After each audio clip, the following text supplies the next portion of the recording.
Today's day 11 of 30 and 30, where I'm chasing 30k subs in 30 days, all before I turn 31. I quit my engineering job and left Canada to move abroad, wanting to make a change and try something different. So now I'm in Barcelona and have decided to give content creation a go, and now I'm all in. Today was a bit of a weird one. Was mostly focused on learning and didn't have much time to do the rest of my normal things. I did go to the sea in the afternoon for an open water swim, but besides that, I didn't really do that much.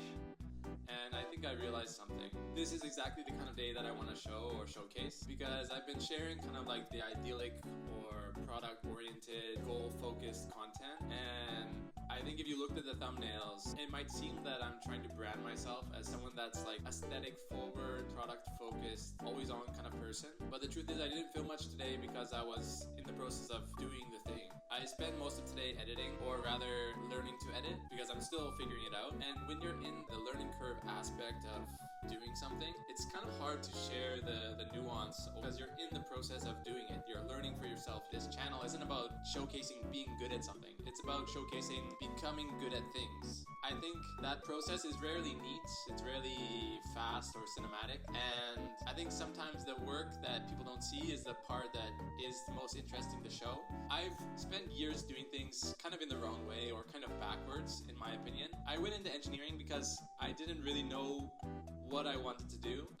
I took jobs that made sense on paper, but they weren't really in alignment with the things that I enjoy. I followed paths because I thought the outcome would be worth it, even if I wasn't enjoying the process. And I think that's a trap that a lot of people also fall into.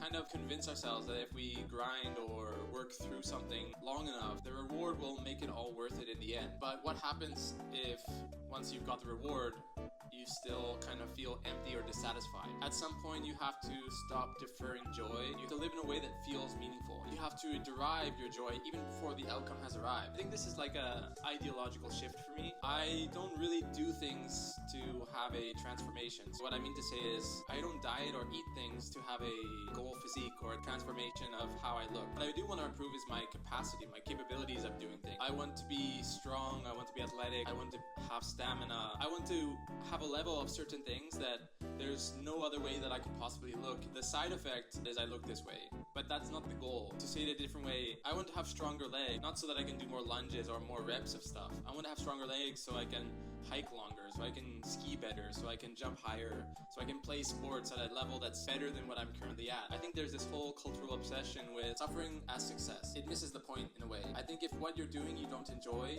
it's not a success. Like, if you don't enjoy what you're doing, what are you actually achieving by suffering? It bodes the same for the content that I want to create. I'm creating the content not because I want to be famous, but because I want the content to resonate. I want it to matter to someone. It's seeing someone be vulnerable. It's seeing someone take that step that you want to take, but don't have the confidence to do it just yet. I think there's like a reward function that you just get from exposure to seeing people do these things. And sometimes with enough exposure, you develop an intuition for what the outcome would be. So you grow your expectations. Even though you haven't tried, you grow your expectations of, if you did that thing, this is what might happen for you.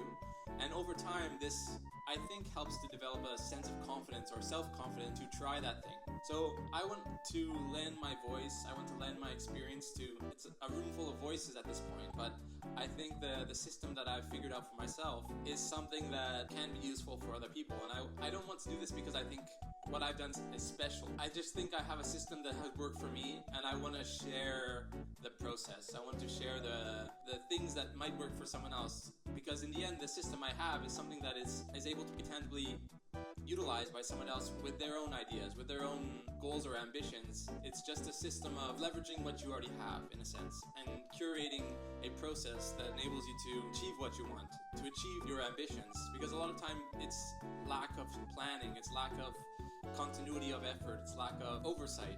And I think I want to just showcase the system that I've created for myself. So yeah, I think about hooks, and I think about viewer retention, and ultimately I do want my content to be good, but it's not about being in the spotlight. It's not about being famous. It's about creating resonance. It's about creating something that resonates with people. It's about being a signal for someone else that says, you can do this too. At the core of all this, for fitness, for learning, for sharing, I think lies the concept for me, which is most pertinent, is the concept of self-actualization. It's understanding the why you're doing what you're doing. It's building a life that reflects the things that value. Right now we're living in a world where anyone can really teach themselves anything, where AI gives you the scaffolding, the framework, the support system, the feedback. It identifies your blind spots and helps you to realize the potential that you have. It's a coach, it's a confidant, it's a support system.